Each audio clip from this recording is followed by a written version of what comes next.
Alright guys, how's it going? It's Kazzerscout back here, and I'm not really going to explain what the gameplay and the commentary is all going to be about, because the title should explain that pretty well. So we're hopping into a game of Radiation Domination. Looks like we're about 40 points in. I reckon the AK-47 with the silencer, and I think it's the Python Speed Reloader secondary with Lightweight Pro, Sleight of Hand Pro, and Ninja Pro, which is my basically the only perks I ever use on this game.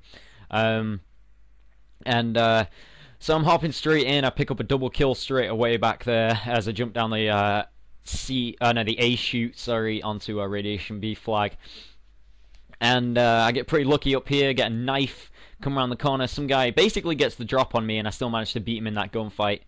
In hindsight, probably would have whacked dual mags or extended mags on the AK-47 rather than the silencer, because you run out of bullets so quickly without dual mags in Domination if you're going for big kill streaks like I am now, because I've got the Blackbird on, which I pick up just there, and I've got the Chopper Gunner and the Dogs, so I'm running 8, 9, 11, because I really wanted to pick up a good kill streak based game today. I wanted to get some high kills and low deaths. It just makes me feel good about myself if I can pick up those sorts of games after I've only played a few in the morning. So I raged a few games, and people were cutting me off before I could get my Blackbirds, but this game all kind of went pretty well for me.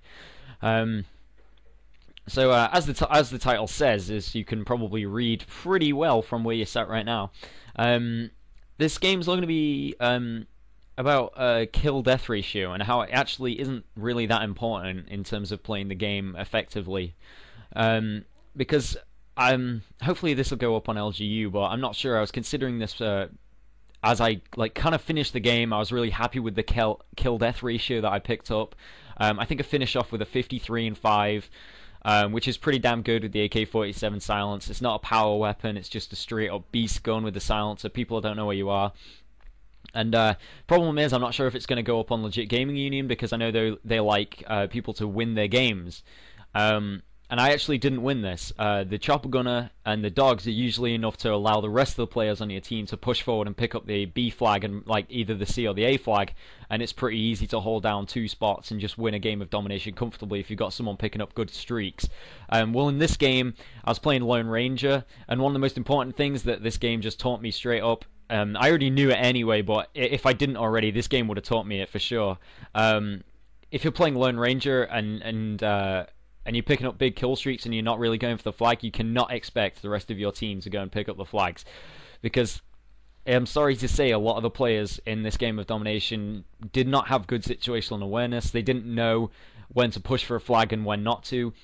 When I was picking up the Chopper Gunners and when I was picking up the Dogs and the Blackbirds, they should have been pushing forward for the B flag, and they should have been pushing forward and then holding it down and shutting the doors to the roof. And that would have made it a lot easier to cap, to stop the enemy from jumping in, and they really didn't understand the concept of pushing forward at certain times.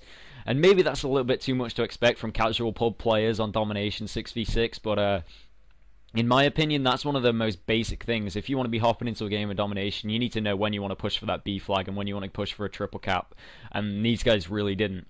And that's kind of the whole basis for this commentary.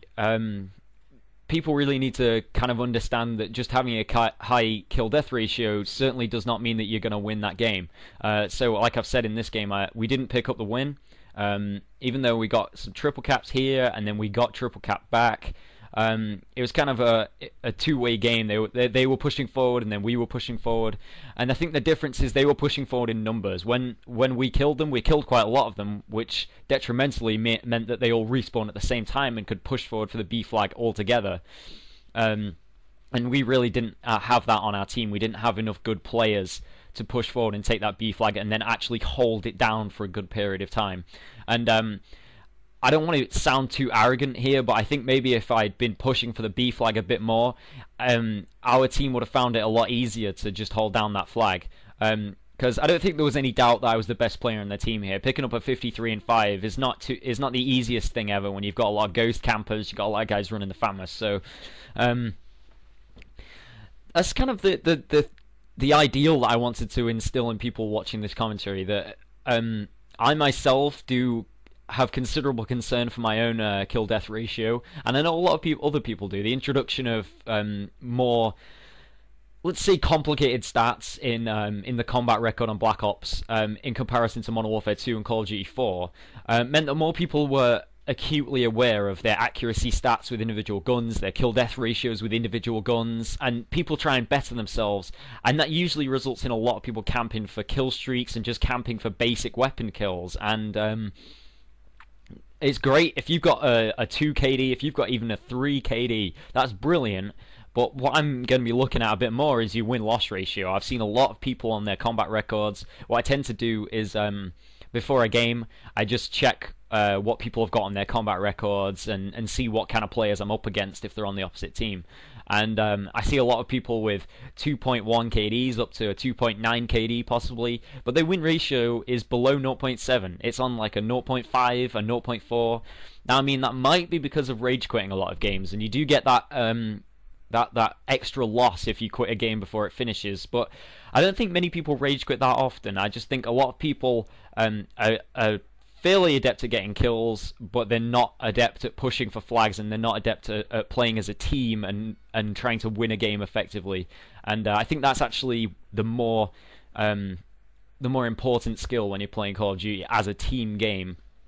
If you're playing free-for-all, then sure, it's all about kills, go about that way, that game mode any way you want, because you're playing for yourself and you're trying to get as many kills as you can and win that free-for-all. But if you're playing Domination, if you're playing Headquarters, if you're playing any of these really important game modes that have got a lot about map control and spawn locking, exactly like I'm doing here, pushing around this A-dom spawn and trying to lock people down and stop them from pushing the B flag, then it's going to be all about team playing. And yes, again, we didn't win this game of Domination on Radiation, but I realized that it was probably one of the most effective vehicles at demonstrating that kill-death ratio is not the most important thing in this game. And I just kind of wanted to break that misconception. And if this goes any way to breaking anyone's conception of kill-death ratio as the most important thing in the game, then I've kind of achieved what I wanted to achieve. So we're actually almost about to wrap up this commentary. We've only got about 30 seconds left.